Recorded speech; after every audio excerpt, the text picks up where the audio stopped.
Today on Something You Should Know, when you put on sunscreen, you're probably missing a few spots. I'll tell you where they are. Then, helping other people. It can provide you with huge benefits. The scientific evidence supports that serving others can be the best medicine for yourself, both for your physical health, your mental health, your emotional health and well-being, happiness and fulfillment, and even your professional success. Also, it can be hard to be left-handed in a right-handed world, except maybe in school. And would you know what to do if you had a heart attack or got lost in the woods or bit by a snake? One of the things you want to do is not get your heart rate accelerated, so try not to panic. But at the same time, you just got bit by a snake, so good luck not panicking. The thing to do is just to keep the limb lowered so it's not above your heart, and then get to medical help as soon as you can. All this today on Something You Should Know. Something you should know. Fascinating intel, the world's top experts, and practical advice you can use in your life. Today, Something You Should Know with Mike Carruthers. Hi, welcome to Something You Should Know. As the weather warms up and we're spending more and more time outdoors, it's important to remember to apply sunscreen. And there's a pretty good chance the last time you applied sunscreen, you probably missed a spot or two. Hard-to-reach spots and body parts we can't see are just as important to protect. So here are some places you may have missed. Behind the knee and crooks of the elbow. That skin is extra tender and needs protection. Your feet. 50% of volunteers in a study missed the tops of their feet. Skin cancers on the foot and ankle often go unnoticed. Your hands. Your palms and fingers probably get sunscreen because you use that to apply it to the rest of your body. Just don't forget the sensitive, exposed parts of the hand. The backs of your hands are exposed more than any other body part. Your ears. If you've got short hair or wear it back, that's the first spot to burn. And don't forget your scalp. Just because you have hair doesn't mean you're protected from the sun. If you're not wearing a hat, you need to apply sunscreen to your head. Melanoma on the scalp and neck results in much quicker death than melanoma that appears elsewhere on the body. And your back. Men in particular are at high risk of developing melanoma on their back, according to the American Cancer Society. The reason it's often missed is it's just hard to reach. You need someone else to do it, but if there is no one else to do it, you really should wear a shirt. And that is something you should know. If you were offered a drug, a wonder drug that could measurably and specifically improve your health, give you more energy and resilience, reduce or eliminate burnout, depression, and anxiety, and increase your chances of personal and professional success with no harmful side effects, would you take that drug? Probably. Well, such a drug actually exists in a strange sort of way. The drug is to serve other people, according to Stephen Trzeciak, MD. He's been studying this since 2014, and he has found that doing good for others not only feels good, it has real, noticeable, measurable effects, positive effects on your health and well-being. Stephen is co-author of the book Wonder Drug, 7 scientifically proven ways that serving others is the best medicine for yourself. Hi, Doctor. Welcome to Something You Should Know. Well, thanks so much for having me. Well, I think everybody has heard that giving to others is a good thing. It's good for you. And maybe somewhat in a mystical way that, what you give, you get back and that kind of thing. But this is more than that. This is like real medicine here. So explain it. My colleague and I, Anthony Mazzarelli, we tend to look at familiar things in unfamiliar ways. So we look at things that are typically in the domains of moral or ethical domains or emotional, sentimental domains, and we put them under the scrutiny of science. And specifically in our current project, what we've done is we have examined serving others. And since we're both physician scientists, we have gone through all the scientific evidence to examine the question, what is the evidence-based way to live your life? And what we found is that the scientific evidence supports that serving others can be the best medicine for yourself, both for your physical health, your mental health, your emotional health and well-being, happiness and fulfillment, and even your professional success. And so what we share with you in our current work is not what we think or what we believe. It's not our opinion, but it's what we found in going through the scientific evidence. Great. So serving others has all these benefits. So let's define serving others. What does that mean? So in contrast to serving ourselves or being self-focused, it means being other-focused and kindness to others. A term that's sort of a research term is called prosocial acts. Really, that's just a research term for kindness to others. But it's looking at those around us and shining our attention light away from ourselves on other people and looking for ways that we can help those that need help or just have what some people call random acts of kindness for people who are in our orbit. So how do you know this is true? Because it sounds great, right, that helping others is good for you and has all these benefits, but it would seem kind of hard to measure. So how do you know this? For example, the research supports, and I can go through all the mechanisms if you like as well, but the research supports that people who volunteer to serve others are, on average, have longevity, longer life. And that's after adjustment for potential confounders like baseline health status or other factors that can confound the relationship. So we found signals for physical health, not only in longevity, but in cardiovascular health. And research also supports that having purpose in life, which is generally focused on something bigger than yourself, is also strongly associated with better health, not just mental health and well-being, but actually physical health, including preserving physical functioning and good functional status into later in life. Okay, and I've heard some of this before, and I think other people have, that those who help others get this benefit back. But what I really want to understand is, how does it work? It sounds like magic. It sounds like, what could possibly be the connection between my doing something nice for someone else and me having better vascular health? It seems like a stretch. I understand. So let's talk about mechanisms for a moment. So what we're talking about is not something transactional like pay it forward or anything like that. What we're talking about is something actually transformational. And so specifically, there are 5 different mechanisms of action by which serving others can affect really the biology of your own body. So number 1, research using functional MRI brain scans. So those are brain scans that can tell us what part of the brain is being activated at any given moment in time.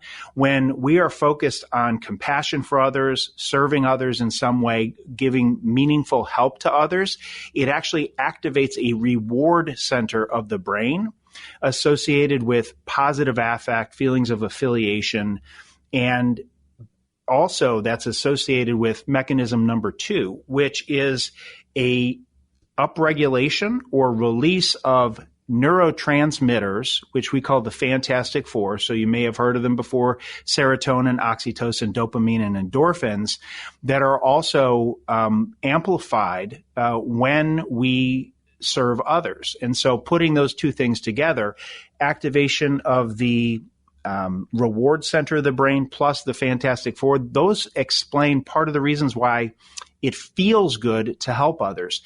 In addition, what serving others does is it fine-tunes the nervous system, meaning it activates the parasympathetic nervous system. So that's the calming part of the nervous system, in contrast to the sympathetic nervous system, which is the fight or flight response. And so it quiets the nervous system. And then 2 others that specifically relate to physical health. One is that over time, being other-focused, that's associated with downregulation of the genes that produce systemic inflammation. And when produced in large quantities over time, systemic inflammation is associated with not only cardiovascular disease and cancer. Lastly, serving others can buffer your own stress response. Specifically, as it relates to longevity, the effects of stress and chronic stress on shortening your life is actually buffered by in such a way that volunteers that routinely serve others it buffers the stress effects on their mortality, and it's associated with longevity. But let's talk about like what and how much that, as you say, it's not transactional. If you do a good deed, good things happen. But we also hear of people who care for elder parents who get completely burned out and sick because of all that responsibility, constant around-the-clock care. So obviously, too much is not good. Too little's obviously not good. So what's enough? There are multiple studies to support that there is a threshold effect of serving others at approximately 100 hours per year. And so what that breaks down to is, on average, 16 minutes per day. Or perhaps you want to chunk it together and do 2 hours on a weekend in service to other people, or perhaps in some sort of a service project. But it's a 100-hour threshold effect, and that's annually, so that you can think of it as 2 hours per week or just 16 minutes a day. So Dr. Maz and I, we call it the daily 16. And if you think about 16 minutes per day and all the different activities that we do, we don't really think that that's an insurmountable amount of time. We're talking about giving, not just because it's the right thing to do, but because it's really good for your health. My guest is Dr. Stephen Trzeciak. His book is called Wonder Drug, 7 Scientifically Proven Ways That Serving Others is the Best Medicine for Yourself. So, Stephen, I'm wondering, is giving in the eye of the giver? And what I mean by that is you go volunteer for an organization, and because you're the new guy and you think you're going to go there and give and help people, but really you end up washing the floors and the toilets because you're the new guy that just came. And so it doesn't feel like giving. So if it doesn't feel like giving, does it count as giving? Or, maybe you come in and clean the toilets and the floor, and you're just happy to help, and it feels like giving. So maybe it is giving. So who decides what it is to give? Yeah, okay. I love the question, actually, because it all comes back to framing. And how is it that you're framing your own helping and serving? So, for example, in my ICU, we have environmental services personnel, people that I've known very well now for years, who, if you ask them what they did, they might say, well, I clean the rooms after the patients leave the ICU and then before they bring another patient in. Well, that's one way to frame it. That's not the way I would frame it. The way I would frame it is I would prefer that, and I've passed this on to my colleagues in environmental services, that they are the key member of the team that is going to make sure that ICU bed is not only sparkling clean to the eyes, but free of any possible germs to keep our patients safe. And when you frame it that way, you frame it with a different sense of purpose. Your example of going to help and serve others, perhaps you have not necessarily a job right out of the gate where you're facing the people that are the recipients. But if you frame it in a way that this is meaningful to the cause, so to speak, in this way, then you can get the benefits because you'll realize its importance. I suspect there are a lot of people who would like to help, who would like to volunteer to help the homeless or to help some, organization or volunteer in a hospital or wherever. But they don't because they don't want to see it. And it's too painful to watch pain and suffering of other people. So they have the desire to help. It's just that the toll it would take, or the toll that they fear it would take on them of having to witness so much pain and suffering is too much to take, at least in their own mind. And I think one of the ways to address this is how you differentiate between compassion and empathy. So explain the difference. We differentiate between empathy and compassion because in this way, most researchers define compassion as an emotional response to another's pain or suffering involving an authentic desire to help. So it's an action. It's a response to pain or suffering, whereas empathy is the sensing, feeling, detecting, and understanding component. What the research shows is that sensing, feeling, detecting, understanding absolutely activates the pain centers of the brain, whereas taking action to find some way in which you can alleviate a person's pain or suffering, even if it's just a little bit, that is associated with activation of a reward center of the brain. And so I definitely believe that that research taken together supports that empathy hurts, but compassion heals. And so when you are resonating with another person's emotions, pain, or suffering, yes, it absolutely hurts. We all know experientially, you didn't need functional MRI studies. We all know that to bear witness to suffering is uncomfortable. It hurts, but we also know it feels good to help people. And so as it relates to your question for empaths, yes, experiencing another person's emotions absolutely can be painful, but what the neuroscience supports, as well as other studies from the psychology domain, is that finding some little light to focus on, something that you can do to alleviate that person's pain or suffering, can actually transform the experience for you, and there's neuroscience behind it. So you said there's a threshold effect at basically 100 hours of giving per year, or 16 minutes a day. So the question is, if you do more, is that better? Or once you hit that level of 100 hours per year, it doesn't get any better for you. You may want to volunteer or give more than that, but the benefits start and stop at 100 hours. Well, there are a couple aspects to that question. One is, how much do you do per day? And the other question is, at what point in your life did you start? So most of the physical health effects come from populations of older people, which is natural, because if you're a researcher and you wanted to study the incidence of death or cardiovascular events, you would pick a population that has a lot of experience with that, right? So you would study older people. But it is important to note that physiologically, there's no basis to think that if you started sooner, to build up that reserve earlier on in your life, that you wouldn't get longer effects. And so starting early makes sense. The other thing is that I said I don't have any magical thinking, and so it's not a one and done.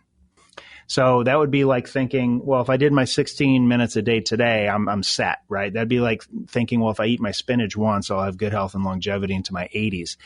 And of course, that's not true. It has to be something that we habituate, meaning we build it into we do it so often that it becomes a habit, that it becomes part of our daily rituals. It becomes part of who we are. And then once it becomes part of who we are and we sustain it over time, that's when we can get the benefits. There's definitely not a one and done effect. And there is abundant research that serving others is good for your health, physical health, mental health, and all the other aspects I mentioned earlier.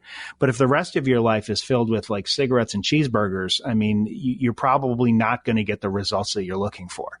And so the assumption that we make is that helping and serving others is built upon already a foundation of a healthy lifestyle.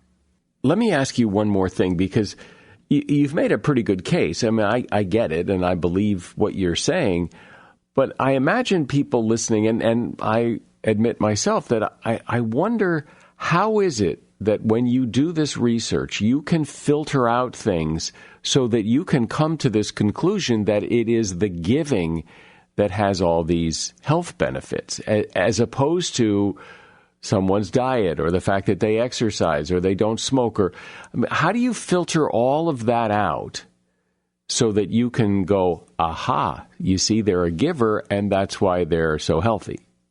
anytime we see a study design where there are what we call exposures, in this case, it would be exposure to helping and serving, and then an outcome. So these are called cohort studies. When you see results that maybe you think they're just too good to be true, that you might question whether or not there's something fishy with the research. And so the research term for that would be residual confounding. What that means is when you do these types of studies, you can adjust the analysis for everything that you can measure. So you can adjust the analyses for age or somebody's underlying health status or their socioeconomic status. So you can adjust the analyses for the things you can measure, but there might be unmeasured confounders that are altering the results in some way. Like, for example, are the people who are not helping and serving and volunteering, do they also eat too much junk food? And you didn't measure that. Or do they live next to a toxic waste dump and you didn't measure that? And so researchers wanted to address this specifically. It was published in the International Journal of Epidemiology. And who they studied was hundreds of married couples. So these were cohabitating married couples. So living in the same house, presumably eating the same dinner, living at the same address, of course, probably having the same friends.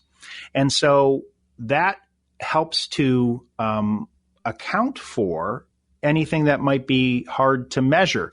So what they found is that the helping and serving spouse, that was associated with a benefit in terms of risk for mortality, but the non-helping serving spouse did not get those benefits. And so it's not something in the water. It's not the drapes. And what the research points to then is that there is something about helping and serving, perhaps through those 5 mechanisms that I mentioned to you earlier, that changes our biology, changes our not only our health, but our well-being, if sustained over time. Well, I think what this discussion has done is it's really put a fine point on the phrase of, giving is good. Well, we've all heard it's good to give. Well, in what way? How is it good to give? And you've explained that pretty well. Dr. Stephen Trzeciak has been my guest, and his book is called Wonder Drug: 7 Scientifically Proven Ways That Serving Others is the Best Medicine for Yourself. And you'll find a link to his book at Amazon in the show notes. Thanks, Stephen. Thank you for being here. Thanks. Take care. As you go about your life day to day, things happen. Sometimes bad things happen. You injure yourself. Someone standing next to you has a heart attack or a seizure. You get caught in bad weather. You get bitten by a snake. You get lost in the woods. I mean, there are all kinds of things that can and do happen to people. And if you haven't thought through in advance how you would deal with these types of emergencies or disasters, you likely won't be as effective in dealing with them when they happen. Which is why John Torres is here. John is an emergency room doctor. He's also senior medical correspondent for NBC and author of Dr. Disaster's Guide to Surviving Everything. Hey, John, thanks for being here. Thanks for having me here. So, as a doctor and as somebody who's really into this, do you think people are generally pretty knowledgeable about first aid-y things and what to do when there's trouble like a disaster, or are we woefully inadequate? Actually, surprisingly, I think that most people have a basic understanding of what to do, but they don't necessarily have an understanding of when to do it and how to do it at the time period. And the best example I can give you is it's very common in the emergency room, and we often talk about this, that somebody will come in and they're bringing in a loved one who's bleeding and they're not doing anything. The blood is just dripping, not to be gross, but it's just kind of falling on the floor. And we have nurses go over to them and say, just use this gauze and apply direct pressure, which is one of the more basic things. And they're like, I knew that, but for some reason in the midst of this, I didn't think about it. Yeah. There's kind of this thing about don't touch him. You might cause more damage or something. Well, I think part of it's that you want to make sure you're not, everyone kind of has a little bit of what we, our oath of do no harm. But at the same time, I think a lot of people just kind of freeze in that moment and don't really think about the things that they know work or they know you should be doing because they're so worried about the other person. So does that happen a lot in the ER that you look at things like that and go, oh, God, if they had only done X, then this wouldn't have been so bad? Yeah, definitely. And you talk to them afterwards and you try to educate them saying, if this happens again, here's what you should do. And oftentimes they say, I knew that. I either couldn't think of it, I couldn't recall that information I had, or I knew to do it, but I was too afraid to do it, or, there's some reason. But oftentimes, too, they didn't know it. And it's simple things. And, granted, I've been through, 4 years of med school, 3 years of emergency medicine residency, 20 years of ER, so, obviously I'm talking from very heavy experience, but, talking to these people, it's very basic information that they hopefully know, or if not should know, and then how to apply it is the second part of it and when to do it. So one thing that I know happens, and many people have seen it happen, where someone will just drop. And you think they're probably having a heart attack, or maybe they're having a stroke. And how do you tell the difference? And what do you do? So address that. And I always tell people, I said, I can't imagine being in a situation where a loved one or even somebody who you don't know drops in front of you and you don't know what to do, and just how bad of a feeling that would be, knowing that if you had that little bit of skill, you can go ahead and address whatever's going on, and at least give them a fighting chance and give yourself that knowledge that you at least tried to do something. Best example, CPR. It used to be that when we taught CPR, it was a 2-day course and you had to go through all this intensive training and testing, and you had to learn how to synchronize the chest compressions with the breaths. And then they found out that people just weren't going to the classes. They were too long, too complicated. They were afraid to do that, especially the breathing part with, infectious disease concerns. And so then they came out and they did these studies and they found that just simple chest compressions, just pushing on the chest, and even somebody who hasn't gotten CPR training, and I'm not saying don't get it because CPR training is great, but even if you don't have CPR training, just pushing on the chest at 100 beats a minute. And then they realized, okay, maybe most people don't know what 100 beats a minute is, so let's do it to the tune of Staying Alive, that Bee Gees song, because that's 100 beats a minute. And so, just simple things like that and just getting more education out there, I think, is one of the keys to people being able to do something like that. But when somebody, does that, falls over, and how do you determine maybe they just fainted, maybe they're having a heart attack, maybe there's a stroke? It could be a seizure. Yeah. I mean, there's a lot of things going on. The best thing to do by far is what they teach you. If you've ever taken a CPR course, the first thing they teach you is they usually have a mannequin they call Annie. And it's the thing they teach you, and you feel kind of weird doing it, but it's the best thing to do, is just shake the shoulder and go, "Are you okay?" And if they respond to you and they're like, "Oh, yeah, I'm fine, I just tripped on the curb," that's different than if they don't respond to you at all. If they don't respond to you at all, and then just look at them and say, "Okay, do they look like they're breathing?" Most of us from TV know where you can kind of approximately go to try and find a heartbeat. And if you don't find a heartbeat, if they're not breathing, well, that's when you start CPR. And of course, the big important thing is have somebody, yourself or somebody else, call 911. You want that ambulance there as soon as possible. Let's talk about maybe something a little less dramatic as, a heart attack. But this time of year, particularly bee stings. I mean, I hear people say, "Oh, I'm allergic to bees. If I get stung by a bee, I'll die, or I'll go into shock, or, how common is that? What is the danger? Just fill me in. And as we say in medicine, it's not uncommon, but it's not necessarily common. So not everybody around you is going to have it, but there could be people around you that have that type of reaction to bee stings or to eating shrimp, or there's a variety of things. And if that happens, if you notice somebody having difficulties, especially if they're starting to say, you hear wheezing and I'm having problems breathing, one of the first things you should do is, are you allergic to something that just, either you ate or stung you? And do you have an EpiPen with you? Because if you have an EpiPen with you, let's get that and give you that injection. And EpiPens are great because they have directions on the side you can read. The biggest thing is people are afraid to do it because it's a big needle going into the thigh. And so they're afraid to do it. You can't, because that is life-saving. And then, of course, calling 911. I can't overemphasize how important it is to make sure you get EMS activated very quickly, because for somebody like this, the time is of the essence. So let's talk about go back to some of the summertime things that happen to people, insect bites, you get cut, you get scraped, something gets in your eye. I know those are lots of different things, but can you just kind of generally talk about those kind of things? Right. And summertime is one of those times that we happen to be outdoors. So when you're outdoors, you're going to end up encountering more of these things. Now, the way the summers are, heat is a huge thing too. And so you want to be very careful with heat.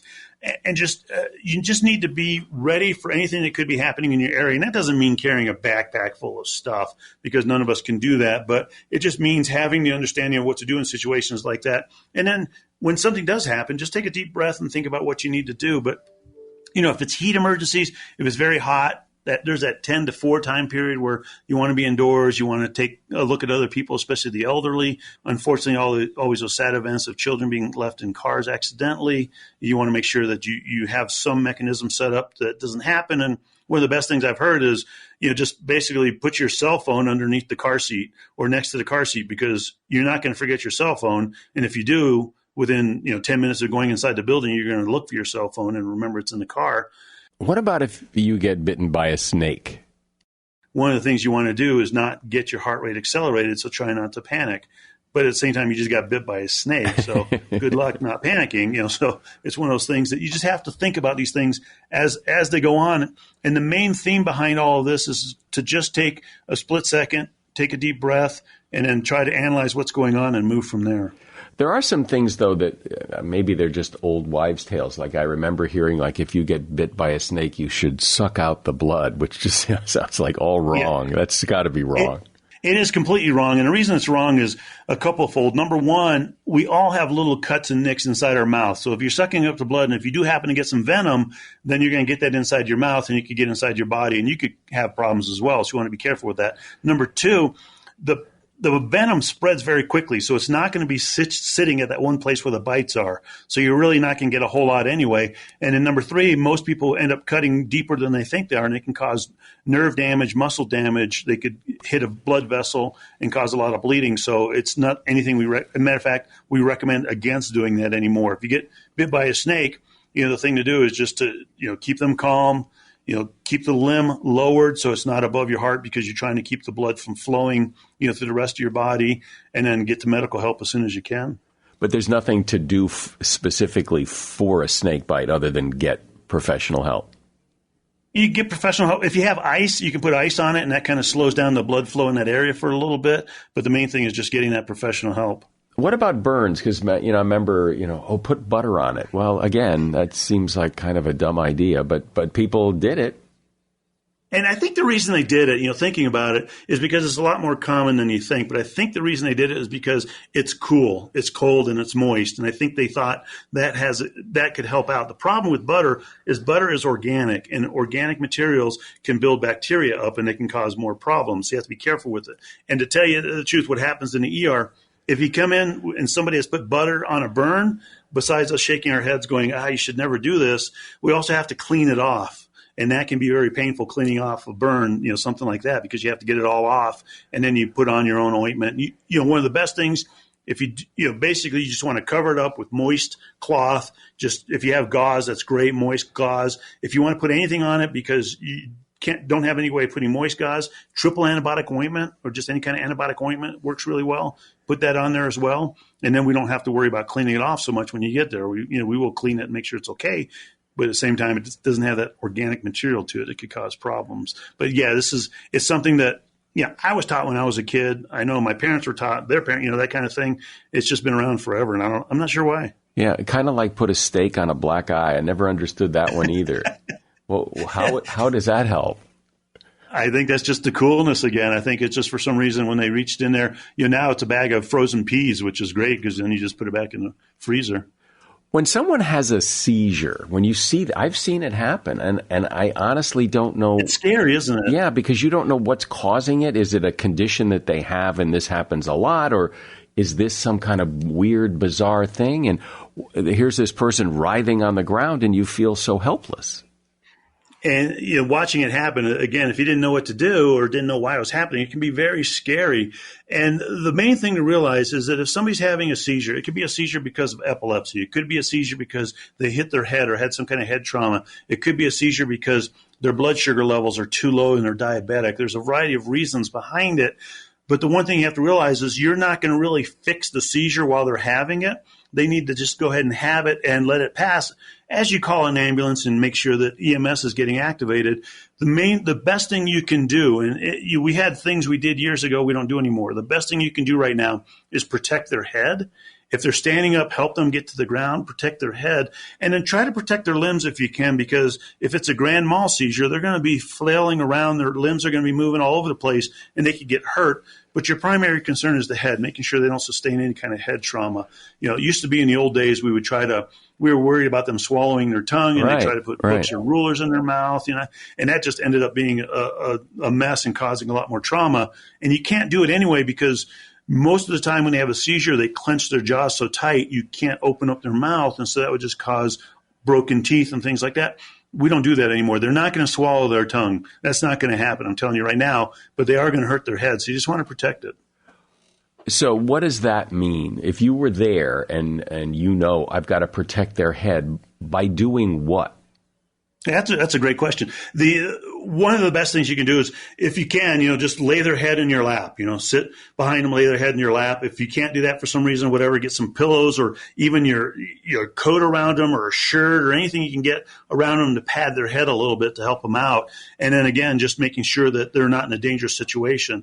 The other thing is, if they are in a dangerous situation, if they're in a position where they might get run over by traffic, if they fell in the middle of the street or anything like that, and you need to move them, then move them.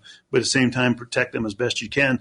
Usually these seizures only last a few minutes, if not just a few seconds, and they go. The other thing to remember is after the seizure, they have a condition called a post-ictal state, and that is basically their brain trying to recover. And so for 20, 30, 40 minutes, they are going to be completely out of it. They're going to be like somebody you're trying to wake up from a deep sleep and really groggy and not able to follow your commands too well. But that should slowly improve with time. But again, call 911, activate the ambulance. The ambulance, when the professionals get there, they can figure it out from there. Something that very often happens, particularly in the summer, is, you get something in your eye. And usually it's nothing. It kind of comes out, or maybe you sprinkle some water on it or something. But is that a good thing to do? I mean, what do you do when you get something in your eye? And the best thing by far is, because people try different things to put in their eyes to get stuff out, the best thing by far is just to run. Well, number one, if your tears can get rid of it, perfect. Just keep your eyes closed, let your tears get rid of it. But if not, just run it under tap water, just real gentle tap water. And that's if you look, any industrial site, they usually have that one little fountain. It's almost like a sink. It looks strange because it has these two protruding tubes coming out of it, and that's for eye wash. That's the eye wash station, and it's just basically tap water to wash your eyes. Same thing here. Just go to the sink, the kitchen sink or whatever, and run tap water through your eye. The key though is whatever's in. If it's in your right eye, do it so that the right side of your head is down, so the water is running from the right eye to the sink, not from the right eye to the left eye. If that makes sense. So you don't want to cross your face and potentially contaminate the other eye. So just do that if you need to. But first thing I would do is just try to keep the eye closed, see if the tears can work that thing out. And then sometimes if it's something in there, especially if it got inside the cornea, then it's not going to come out. We're going to need to remove that. And that's when you essentially just patch that eye up, get them to the emergency room, and then let us take care of it. So you talk about what to do if you get lost in the woods, and probably everybody's been lost in the woods, but usually you figure it out, or, oh, there's the house, or, oh, I see the chimney, or whatever. But if you do get lost in the woods, how you're lost in the woods, what do you do? Yeah, so one of the best things you could do, get lost in the woods, and I always used to teach my kids this, and is essentially one of the best things you can do is hug a tree. And that doesn't mean hug a tree literally, although for kids, we teach them that just because it makes sense to them. But it basically means stay still. Don't move. Stay where you are. The reason is when search and rescue comes looking for you, they're going to come looking for you using a grid system. And they're going to go to grid A. They're going to look there. If they don't find you in grid A, they're going to eliminate it and go to grid B, then grid C. They're just going to move through those grids. And they're not going to go back to the grid they went to before because they have so many to search. The problem is if you're moving and you think you're going in the right direction, but you may or may not be, you could move from grid A, they could check it, you're in grid C at the time, they're checking grid A, they're done with that, they go to B, and then in your movement, you end up going back to grid A, and they miss you. And so you want to make sure they're going to get to you eventually by using their grid system. So you want to stay still. The only caveat there, if you happen to be in a situation where you're in danger, you need to get out of there, then you need to move in places like that. But for the most part, the best thing to do is just stay absolutely still. If you're with a car, if you're in a situation where you're like at a campsite or anything like that, just stay there, because that's one of the first things they're going to check. Or if they were told that you took a road trip up somewhere and then we're going to hike, one of the first things they're going to do is check your car. So just stay there as well. I remember hearing somebody say, well, if you're lost, you just go downhill, because water runs downhill, a stream runs into a river, the river runs into the ocean. Eventually you'll come to a city. But that is true, but eventually is a long time, because you can imagine if you're in the middle of, like here in Colorado, and you try to go downstream to find a creek that goes to a river that goes to, you're going to be walking for a long time, and you may come upon civilization, you may not, and it could be way more miles than you think you're going to go. So theoretically, it sounds like great advice, and it does eventually happen. And over the days and weeks and months, you probably would come to some place. But in the short term, it doesn't make a lot of sense, because that's not the way nature is set up or designed. That's not the way we've set up our civilizations either. So you just want to, again, best thing to do, hug a tree. Do you have some general advice when something horrible happens around you, or you're in a situation, or someone's injured, or just the general mindset? In any situation, the best thing to do is number one is just to kind of take a deep breath and kind of just sit there and assess the situation for half a second to a second. And because oftentimes people will start doing things and they'll get in kind of a panic mode and then end up doing the wrong thing or something in the wrong way or wrong direction. But the other thing to do is not to spend so much time thinking that you don't do. And my father used to always say, hesitation kills. And he would particularly say that because as a kid, like most kids, I'd get in the middle of a street, and if I saw a car coming, I'd kind of do that dance back and forth, and my dad would say, no, just move in a direction.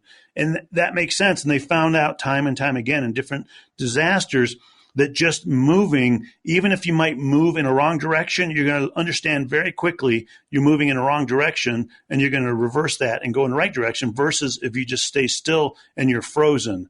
To get past that frozen part, you just want to move. And that movement is going to start the thought process and start your process of moving. And the example I can give you, if you're in a situation in a building fire and you just sit there and you're going to freeze and bad things are going to happen, versus if you move and you take a right and all of a sudden there's a fire there, you're going to turn directly around and go left. That's just human nature. So, but at least you moved, and that's the important thing. Well, it's a lot of really good advice, but the takeaway I get from this is, really, you got to think. You really have to think, and when something happens, you got to take a second and get your wits about you so you can take the right action. I've been speaking with John Torres. He is an ER doctor and the senior medical correspondent for NBC, and he's author of Dr. Disaster's Guide to Surviving Everything. And there's a link to that book in the show notes. Thanks, John. Thanks for sharing that advice. There you go. Well, thank you. As someone who is left-handed, I would never wish that on anybody, because I have found that it's difficult being left-handed in a right-handed world. And there is this assumption, I think, that left-handed children struggle more at school than right-handed kids. However, a study shows that actually left-handed children seem to embrace school more and actually have a more positive relationship with their teachers. Almost half of left-handed youngsters, 47%, said they enjoyed school so much they couldn't wait to get up in the morning. Yet just 38% of right-handed children said the same thing. 63% of left-handed children say they get on very well with their teacher, compared to just 54% of those who are right-handed. But right-handed children are better when it comes to their homework, with 14% of left-handed kids saying that they leave it to the last minute if they do it at all. And that is something you should know. You know, when people evaluate whether or not to listen to a new podcast, one of the things they look at when they go to, say, Apple Podcasts is how many ratings and reviews it has. And we have a lot of ratings and reviews, but we can always use more. So if you have a moment, please go to Apple Podcasts or wherever you listen and leave us a rating and review. And it would be really great if you made it a 5-star rating. I'm Mike Carruthers. Thanks for listening today to Something You Should Know.